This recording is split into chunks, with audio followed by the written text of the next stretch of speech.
Knockout Legends in the building. Like, comment, and subscribe. So today I'm going to talk about the cult leader that is Tyan Booth. And the reason I'm chatting about Tyan today is Tyan had a fight yesterday.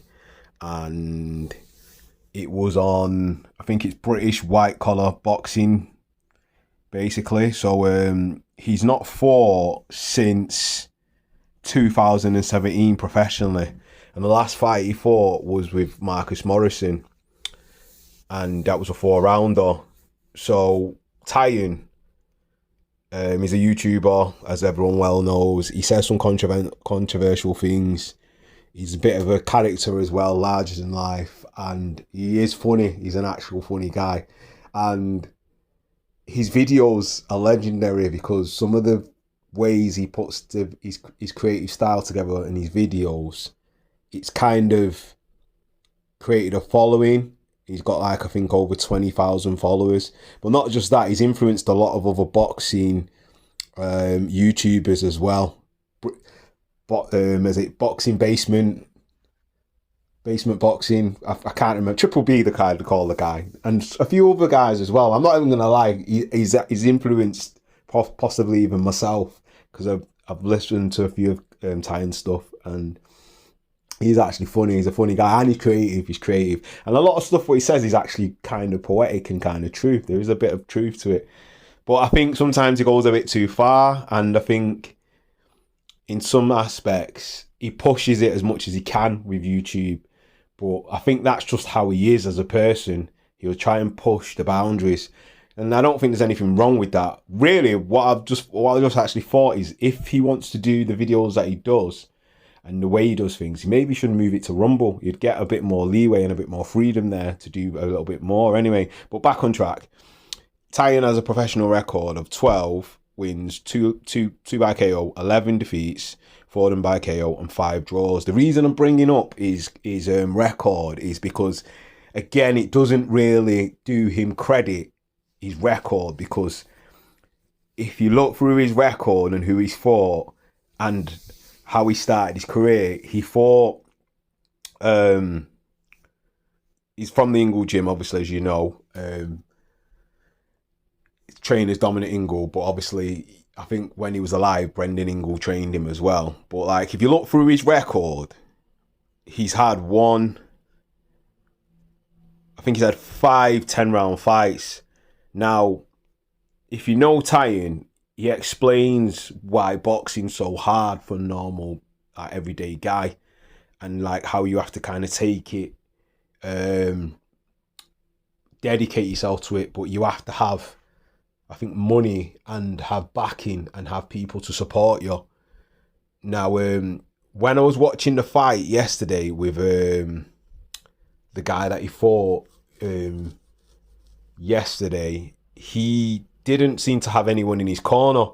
Now, that trainer that he had, I don't know who that was. I don't think it's anyone close to Tyan, but there was actually nobody in his corner. There was no one there. And I know he's lost weight, obviously, since the controversy with words that have been said. I think he got taken to court over that. He's done a few videos over that. But anyway, I think the boxing training, what he's been doing, because obviously he's been caught in the Ingle gym training at, like, I think midnight, like late at night. And Dominic Ingle come in and caught him, and then they did a video with Boxing King Media. He's actually got back into a pretty decent shape, because he was always in shape, Tyan. But I think obviously with the lockdown and stuff and other things, and just in general, he blew up. Obviously drinking, smoking, all other types of things as well. So that's affected his weight. But like, he is actually a tall guy, and he's not exactly a small guy, because he's 6'2.5". And I reckon he always used to campaign at super middleweight. I reckon his average weight possibly is about, I say, he probably about 80 odd key, about 85 at a push. He's probably what he weighs in naturally, if you know what I mean. But anything below that, that's like fighting weight. So you know. But the reason I'm bringing this up is because, like I say, his record doesn't really tell the tape of how actually decent a fighter he was. Because if you look at the names on his resume, he did actually fight some decent prospects and decent people that were pretty decent boxers. I've even gone on to do like a lot of better things and progressed in the career. But I think sometimes with the way Tyan says things, and because he's controversial and because of the YouTube aspect of things, I think his mouth's got him into trouble, and basically it's affected his actual boxing career. So there is that aspect as well. But I just think also being a normal everyday guy that had to work and box, and he couldn't get time off to fight, he having to quit and then find new jobs and quit, it kind of interrupted his career, and it kind of made him become a journeyman. If he had a bit more patience and a bit more leniency from other people and more support, he might have actually gone on and progressed, because he was a decent boxer.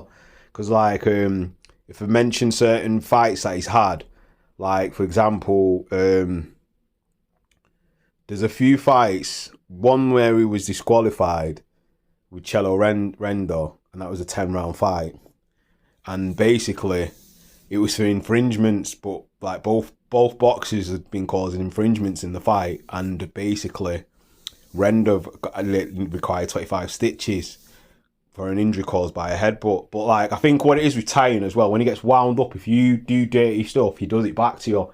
So it's kind of like a tit for tat thing where he fights at a dirty level if someone else fights dirty as well. So in that aspect, I think that's what come into it in that fight. But like, just looking at the losses, what he's had, again, they don't really tell the tape, because obviously he lost to Eubank Jr., and that was by TKO, and that was in the 8th round. And remember, this is a guy that's probably come in at 2 weeks' notice, because he started being like the fighter that would come in like 3 weeks notice, and he was always in shape, but he's probably stamina wise, conditioning wise, he's not 100%. So he can only probably do a certain amount of rounds. That's why when you look on his record, there is no 12-round fights on there. And really, if he had them 12-round fights in his locker, he would have more stamina. So he'd actually be a better boxer and actually have more in his tool arsenal kit. But anyway, I'm just going to mention a few of the other fighters that are of notable note. We got Marcus Morrison, who he beat over 4 rounds on points. Then he obviously had a technical draw with Liam Williams, who was 8-0 at the time. I mentioned Chris Eubank Jr. I mentioned Cello Rendo. Ryan Aston, that was another technical draw as well.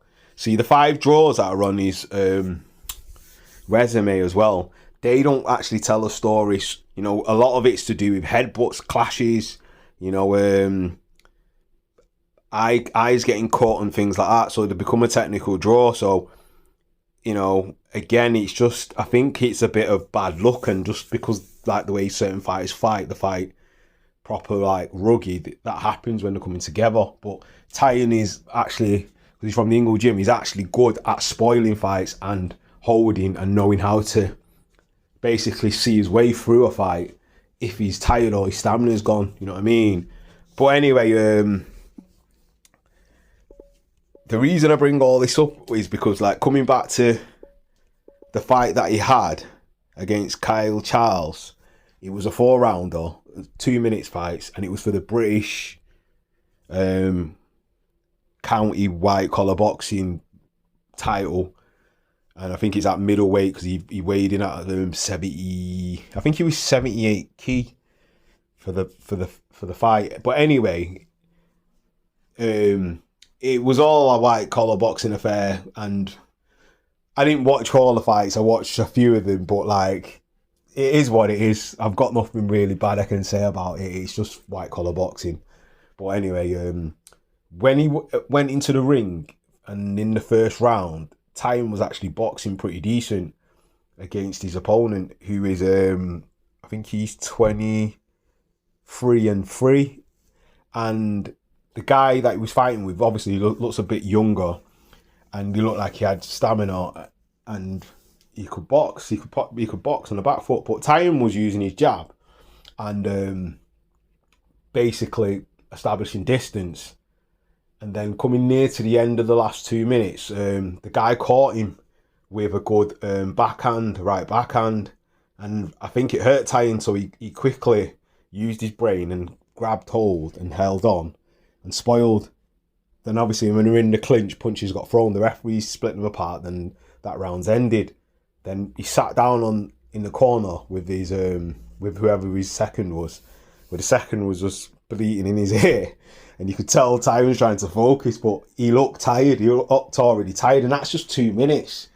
So that shows you all the time that he's been drinking, doing whatever, God knows whatever, late streaming, all the other stuff. It's affected him. So it's affected how he fights. So, you know, I think he more wanted to do this so he'd had content for his channel, and obviously just to see if he still had it. But it's been so long, maybe it wasn't the right time to come back. Maybe he should have took a bit more time to train and get a bit more into shape, and just in general more other things to get him back to at least within a shouting distance of beating the guy that is fighting Kyle Charles. But anyway, the second round will come out, and Charles was throwing a little bit more, and then the fight got a bit more dirty. So in this round, Tyan actually caught him with a left hook to the head and dropped him.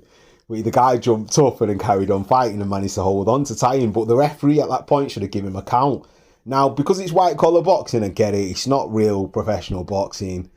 But I think at this point, because the referee kind of did stuff that was getting on Tyan's nerves, I think Tyan snapped, because there was a point where the referee's trying to break them up, but Tyan hit on the break. But I don't even think he'd said anything. The referee kind of just does what he wants and makes things up as he's going along, in the sense that because he's the official, you have to listen. But the thing is it works both ways with both fighters. So I think because the referee kind of wasn't doing his job properly, it kind of wound Tyan up. So anyway, there was a bit more of that argy-bargy stuff, but Tyan was still throwing his jab.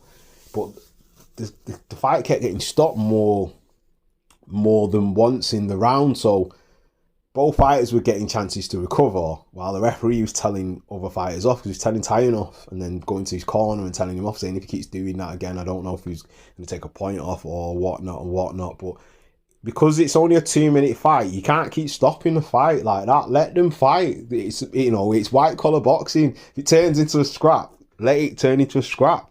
It's not serious. You shouldn't take it so serious like it's a proper professional boxing. If it was professional boxing, I'd understand. And it's not just that. Even a professional referee would let things go on a little bit more, because you let the guy touch the canvas and you didn't even give him a count. So that's the first thing that probably pissed Tyan off. The second thing is you keep breaking up the action and then admonishing him for hitting on the break. But it's protect yourself at all times. It's boxing. And if the other fighter's doing that, then you got to surely have the same leniency for the other fighter when he does that. You know what I mean? But anyway, going into the second round, the Charles kind of threw more shots, and the fight got a little bit more scrappy and got more physical. So anyway, going back into that round, he went back to his corner, and Tyan he just looked tired. He was at this point he was knackered. You could see he was knackered. He was completely knackered. But I think he's more wound up than everything. But anyway, third round come out. It got scrappy again, and then referee kept admonishing Tyan. I think he took a point off him for hitting on the break and hitting behind the head. But then I think at the end of that second round he got hit by Charles on the break just before the round ended and the bell ended. So there was a bit of bad blood going into the second round, coming into the third round. So anyway, I just found it funny because I could actually see what was winding him up, but I don't think he should have took it so serious because it was 2 minutes. But a lot of things were said in there because obviously, because he's from the Ingle gym, the talk and try and wind the opponents up. But I think it might have backfired on Tyan because he was trying to wind up the guy, but the guy was trying to wind him up. He was doing bolo punches in the ring and trying to goad him. And I think it kind of psychological edge what he used to have with other fighters, it kind of backfired. So it got to a point where the referee kept breaking up the action and then diminishing Tyan, and then Tyan didn't want to listen, and then he ended up basically walking out of the ring and getting off because the referee kind of spoiled the fight. So I think he just felt like he couldn't do any more, so the fight ended. So he ended up quitting, and then the guy was goading him as he left the ring. So anyway, I watched a little short clip of one of his shorts afterwards where he's back in the travel lodge, and he was kind of like, not justifying it, but he was kind of telling the tale of what happened, and basically, you know, he got wound up, and you know, he can't really have a go at other people now because obviously he quit, so he can't have a go at Harry Davis anymore, and then obviously the referee was against him and whatnot. But you know, for a comeback fight, for a 4-round fight, it is what it is. It's white collar boxing. I wouldn't even take it serious, and if it was Tyan, I wouldn't really be that bothered. It's good content for his channel anyway, and it's typical Tyan Booth. He just does what he wants to do. You know what I mean? You can't take it serious. Take it with a pinch of salt. And if people slag him, good for them, because how many of them have actually boxed professionally and can even actually get in the ring and fight? So, you know, to say anything, it is what it is. You know, the guy that he's fighting was probably at least 10, 15 years younger. He looked like a young kid. He looked like he was in his 20s. So there is that aspect there. And he didn't get off the couch and to go 3 rounds with somebody that's, you know, probably in better condition, better shape, and obviously a lot younger. Credit to him, you know what I mean? This is 2 weeks. This is 2 weeks. It's 2 weeks, man. Literally 2-3 weeks, and he's in shape and he's doing that. Imagine if he gave himself the full camp, full conditioning of 12 weeks like most boxers do, or even longer. Imagine if you train for 6 months or even a year. You know, you would actually see a big difference. Remember, muscle memory would kick back in, and he'd actually have the stamina, have the speed, have all the attributes again, and he could actually box. But I think age, complacency, and obviously just the general status of being a YouTuber and a cult leader, it's more in line with what he wants to do. So in that aspect, I think the professional side of boxing and the physicality of it, that's kind of done. We all know that anyway, but I think in his mind, just like actually experiencing it and then going back to that, it kind of must like be a bit of a letdown to himself and be a bit of a letdown to how he used to be and to certain people in the Ingle gym, that how far he's fell down. But I don't think he can feel that bad about it, because obviously, you know, at least you did something in a sense that was positive for yourself. Yeah, you didn't see the full 4 minutes, 4 rounds out, but for whatever reason, you decided to leave because obviously you felt like you were fighting against the referee. Maybe you just got that wound up by the situation and you just couldn't probably deal with it in that sense. And maybe that's like a reflection on his actual boxing career, because it's not like the first time that's happened where he'd get in trouble or get points taken off and get things deducted, and things would get like stopped because of obviously like headbutts and stuff. I'm not saying he's a dirty fighter, but there is ways that fighters will get through fights if they're fatigued or they're tired.